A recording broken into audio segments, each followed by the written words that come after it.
Hello friends, welcome to our cooking channel Bharti creation. આજે આપણે બનાવીશું અમદાવાદના ફેમસ તેમજ વરસાદમાં ગરમા ગરમ ખાવાની મજા પડે તેવા મેગીના ભજીયા। એકદમ ઇન્સ્ટન્ટ અને 15 થી 20 મિનિટમાં બની જતા આ ભજીયા તો ચાલો બનાવીએ। અમદાવાદના ફેમસ મેગી ભજીયા બનાવવા માટે આપણે કઢાઈ લઈશું। કઢાઈને ગેસ પર ગરમ કરવા મૂકીને આપણે 1 કપ જેટલું પાણી લઈશું અને પાણીને આપણે સારી રીતે ગરમ થવા દઈએ। પાણી સહેજ ગરમ થાય પછી આપણે એક મેગીનું પેકેટ લીધું છે, તેને નાના નાના ટુકડા કરીશું। અત્યારે મેં જે મેદાની મેગી મળે છે તે લીધું છે, તમે આટા નૂડલ્સ આવે છે તે પણ લઈ શકો છો। હવે આપણે આ નૂડલ્સને મીડિયમ ટુ હાઈ ફ્લેમ પર 4 થી 5 મિનિટ માટે સ્ટીમ કરી લઈએ।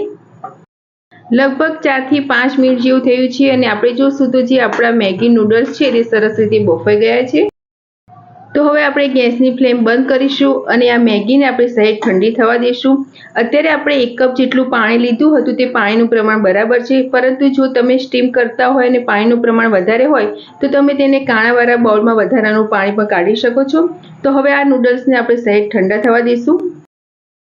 મેગીના ભજીયા બનાવવા માટે હવે આપણે એક મિક્સિંગ બાઉલ લઈશું અને મિક્સિંગ બાઉલમાં જે આપણે મેગીને બાફીને રાખી છે તે નાખીશું। મેગીના ભજીયાને વધારે ટેસ્ટી કરવા માટે આપણે અમુક વેજીટેબલ મિક્સ કરીશું। 1 નંગ ઝીણું કટ કરેલું કેપ્સિકમ, 1 નંગ જેટલું ઝીણું કટ કરેલું ટામેટું, થોડી ઝીણી કટ કરેલી કોબીજ, 1 નંગ જેટલું ઝીણું કટ કરેલું ગાજર, 1 નંગ જેટલી ઝીણી કટ કરેલી ડુંગળી। જો તમને ડુંગળી ન ભાવે તો તમે સ્કીપ પણ કરી શકો। થોડા ઝીણા સમારેલા લીલા ધાણા તેમજ 1 મોટી ચમચી આદુ અને મરચાંની પેસ્ટ લીધી છે। પછી તમે તમારા ટેસ્ટ પ્રમાણે વધી ઓછું લઈ શકો છો।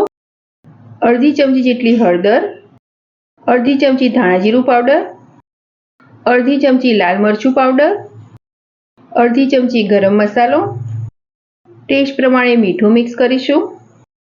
તેમાં આપણે મેગી મસાલાનું જે પેકેટ જોડે આવે છે તે પણ મિક્સ કરીશું, તેનાથી આ જે ભજીયા બનાવીશું તેનો ટેસ્ટ વધારે સારો આવશે। હવે આપણે ભજીયાને બાઇન્ડિંગ આપવા માટે મોટી 3 ચમચી જેટલો ઝીણો ચણાનો લોટ લઈશું તેમજ ભજીયા આપણા સરસ ક્રિસ્પી બને એ માટે 2 ચમચી જેટલો ચોખાનો લોટ। હવે આપણે હાથેથી મસળીને લોટ, વેજીટેબલ અને જે મેગી છે તેમજ મસાલાને બધું જ સારી રીતે મસળીને મિક્સ કરી લઈશું। અત્યારે આપણે પાણીનો ઉપયોગ કરવાનો નથી, પહેલાં આપણે બધું સારી રીતે મિક્સ કરી દઈએ, પછી જરૂર લાગે તેમ પાણી મિક્સ કરતા જશું અને આનું આપણે સહેજ ઘટ ખીરું બનાવીશું। અત્યારે આપણે જે વેજીટેબલ લીધા છે તેની જગ્યાએ જે તમારે વેજીટેબલ ન ખાવા હોય તો તેને સ્કીપ પણ કરી શકો છો। ફક્ત ખાલી ડુંગળી અને ટમેટાં નાખીને પણ તમે આ મેગી ભજીયા બનાવશો તો પણ સરસ ટેસ્ટી જ બનશે। તો આપણે જોશું લોટનું જે બાઇન્ડિંગ આપણે જે લીધું છે તે બરાબર જ છે। આપણે સાવ ઓછા લોટનો ઉપયોગ કરીશું જેથી આ ભજીયા છે એકદમ સરસ ક્રિસ્પી બને।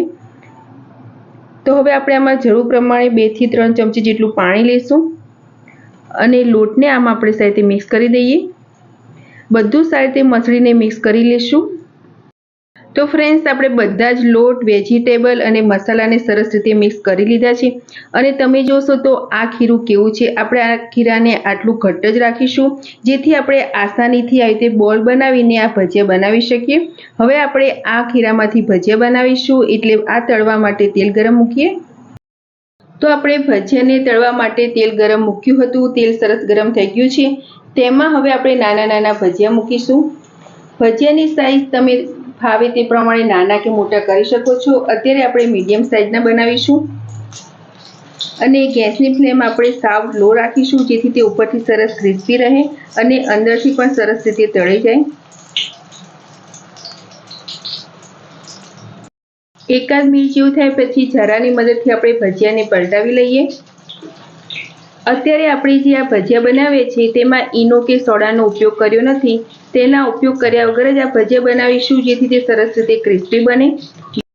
લગભગ 4 થી 5 મિનિટ જેવું થયું છે અને જે મેગી ભજીયા છે તે સરસ રીતે તળાઈ ગયા છે, એકદમ સરસ ઉપરથી ક્રિસ્પી અને ગોલ્ડન બ્રાઉન થઈ ગયા છે।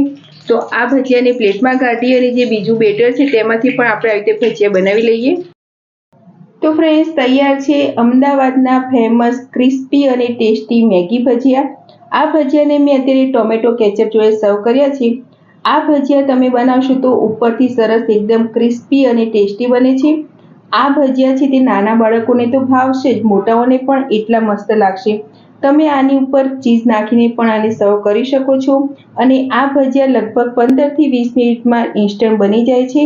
અને વરસતા વરસાદમાં જો ગરમા ગરમ આવા ભજીયા મળી જાય તો ચા સાથે ખાવાની ખૂબ જ મજા પડે છે. ભજીયા તો તમે ખૂબ બનાવતા હશો, પરંતુ આ નવી વેરાયટીના ભજીયા તમે એકવાર જરૂર ટ્રાય કરજો. અને જો રેસીપી તમને સારી લાગી હોય તો મારા વિડીયોને લાઇક, શેર અને આવી નવી નવી રેસીપી જોવા મારી ચેનલને સબસ્ક્રાઈબ કરજો. મારો વિડીયો જોવા બદલ થેન્ક યુ.